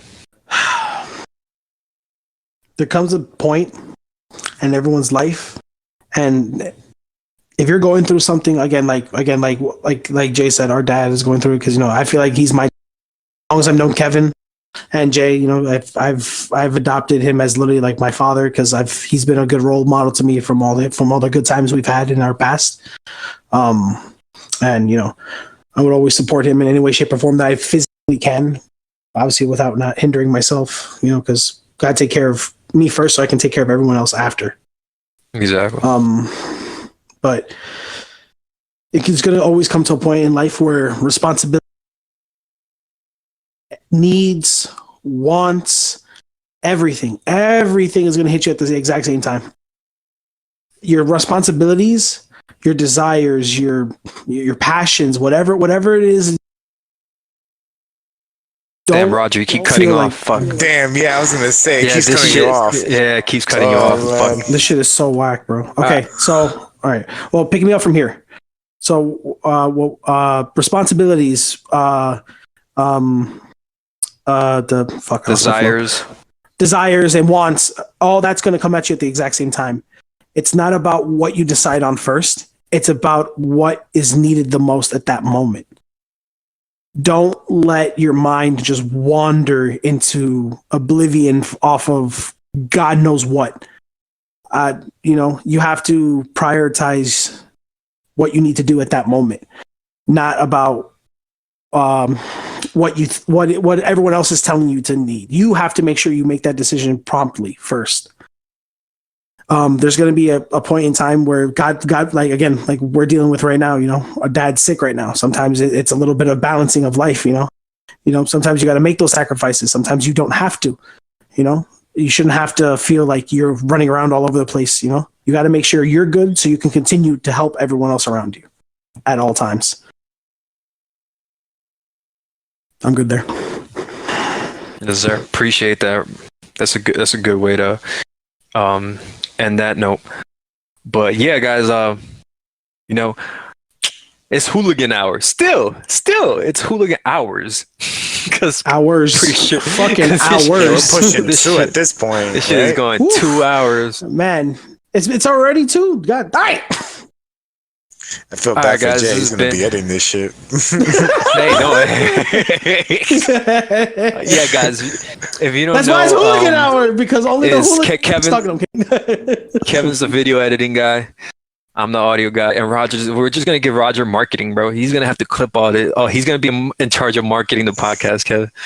Yeah, we said it here. That's it. That's your burner, Rod. Shit. You're gonna have to. I could teach you what I know. Me and you're gonna have to set up. We'll see. Again, I just gotta start getting up at 8:15. What it sounds like.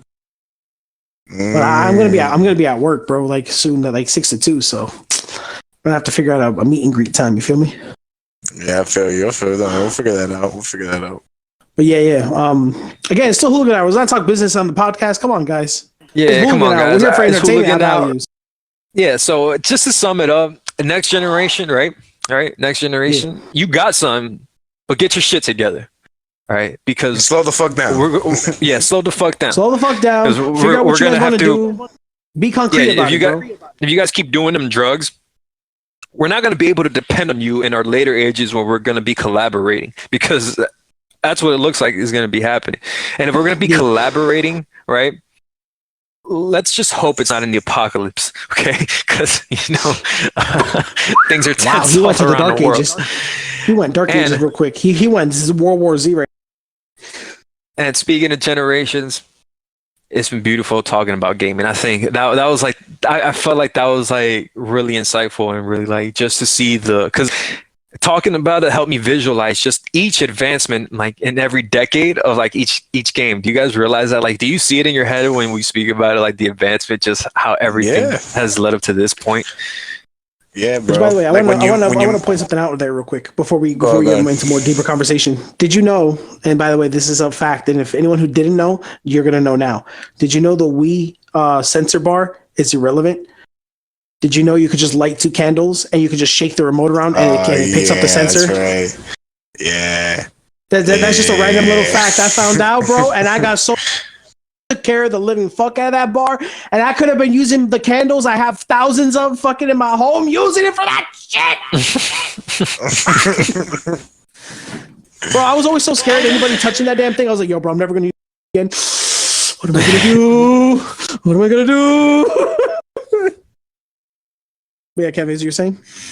No, I was just gonna go back to what about the gaming, when he's saying like visualize the years. Like I kind of do, like just in that moment talking about like from arcades to home consoles, portable releasing, portable gaming. Like all that just flashed by before my eyes. Just thinking all about that. Yeah. Like, I'm thinking about the first Game Boy, like when you had to buy the light attached to it, and then I think about like the Switch right now. Like I'm just like thinking about that contrast. Like that's just so fucking crazy. Yo, and I was one of those guys that had like all those crazy attachments. Kev knows I have fucking I think both of you guys were that. No. Nah. This guy had the Game Boy Roger Plus, was a new level. Bro, no, Roger had DLC back in the day, bro. Roger's the type to have a Game Boy no color and turn it to a Game Boy Color. Exactly, literally. Yo, bro, I'm telling you, I had that little light you were just talking about. I had a Game Shark. I had, let me see. Oh my god, I had I had the power pack that went to the back of the N64 controller. Oh my god, so you could play the fucking Pokemon games and all the Game Boy games on the TV. Bro, dude, thinking about that right now, that hypes me up right now. Just thinking about that. Like, yo, we had transferable games. What a time back then. Bro, it was wild. The Switch 1.0 prototype. No, Project Zero Switch. Yeah, for real. Switch Mark 1. Exactly. Oh, no. I was playing it. Not bad. He's pretty good. Oh, fuck. All right, guys, let's close this thing out. Hey, we love y'all. Thank you for listening. If you even like got this far, we're ending it on 111. That's funny. Angel Hours, Hooligan Hours it's all the same. It's all the same. Angels can be hooligans. Why do you think we're hooligans? Think about that one. All right, guys, we're closing this out. It's been Jay, Kev, and Raj, and we the Hooligans and the Hooligan Hours. We love y'all. Peace. Have a good night, y'all. Stay safe. Have a good night. Take it easy.